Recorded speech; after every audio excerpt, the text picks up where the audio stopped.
अब तक अगर आपका पीएफ नहीं कटता था तो अब आपका पीएफ कटने लगेगा। अब हर कर्मचारी को पीएफ की सुविधा मिलेगी। केंद्र सरकार ने कर्मचारी नामांकन योजना 2025 लॉन्च की है, जो इसके तहत अब वो कर्मचारी भी पीएफ सिस्टम में शामिल हो जाएंगे जो किसी वजह से अब तक इससे बाहर थे। लेकिन इसके लिए कर्मचारियों को क्या करना होगा, इसकी आवेदन प्रक्रिया क्या है, कौन कौन से दस्तावेज चाहिए होंगे, इसका फायदा किस किस को मिलेगा, ये स्कीम आखिर है क्या, सरकार इसे क्यों लेकर आई है, हम आपको बताएंगे इस वीडियो में। सबसे पहले आपको बताते हैं कि ये स्कीम क्या है। कर्मचारी नामांकन योजना 2025 ईपीएफओ की एक नई सरकारी योजना है जिसका मकसद है उन सभी कर्मचारियों को पीएफ से जोड़ना जो 1 जुलाई 2017 से 31 अक्टूबर 2025 तक किसी संस्थान में शामिल हुए लेकिन ईपीएफओ में किसी वजह से नहीं जुड़ पाए। अब सरकार कंपनियों, फैक्ट्रियों, एमएसएमई और बाकी संस्थानों को ये सुविधा दे रही है कि अपने सभी कर्मचारियों का ईपीएफओ में बल्क एनरोलमेंट करवा ले। दरअसल सरकार का लक्ष्य है कि भारत के हर मजदूर को सोशल सिक्योरिटी ऑफ ऑल के तहत पीएफ, पेंशन और बीमा की सुविधा मिले, जिसको पूरा करने के लिए सरकार ये स्कीम लेकर आई है और 1 नवंबर 2025 से 30 अप्रैल 2026 तक वो इसके अंदर एनरोलमेंट करवा रही है।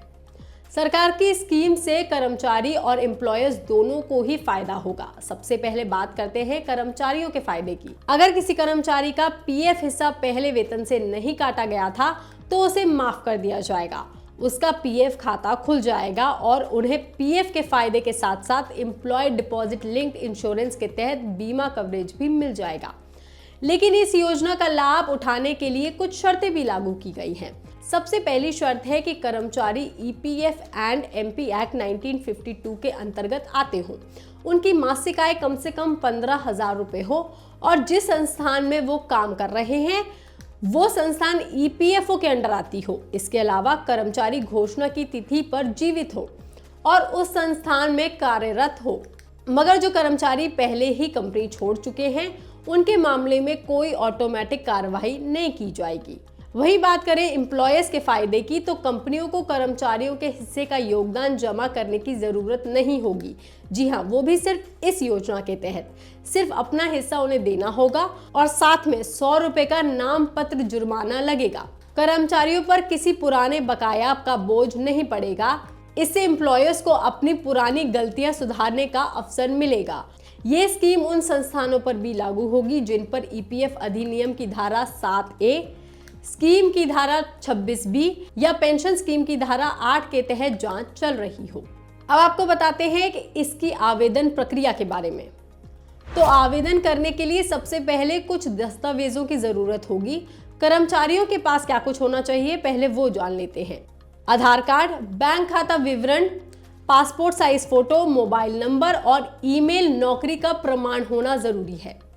वहीं एम्प्लॉयर्स के पास establishment ID, EPFO registration detail, PAN और जीएसटी सर्टिफिकेट, यानी कर्मचारी की ये सारी चीजें एम्प्लॉयर्स के पास होनी चाहिए। उनका नाम, वेतन, आधार नंबर सहित डिजिटल सिग्नेचर सर्टिफिकेट, ये सारी चीजें होना जरूरी है। इस योजना का आवेदन पूरी तरह से ऑनलाइन है। कर्मचारी और एम्प्लॉयर्स दोनों ही इसमें आवेदन कर सकते हैं, लेकिन कर्मचारी भी एम्प्लॉयर्स के अकाउंट से ही अपना आवेदन कर पाएंगे और हो सकता है कि आपका एम्प्लॉयर्स केवल आपकी जानकारी और डॉक्यूमेंट लेकर खुद ही आवेदन कर दे। तो अब इसके आवेदन की प्रक्रिया आप समझ लीजिए। इसके लिए आपको सबसे पहले ईपीएफओ की वेबसाइट या फिर यूनिफाइड पोर्टल पर जाना होगा।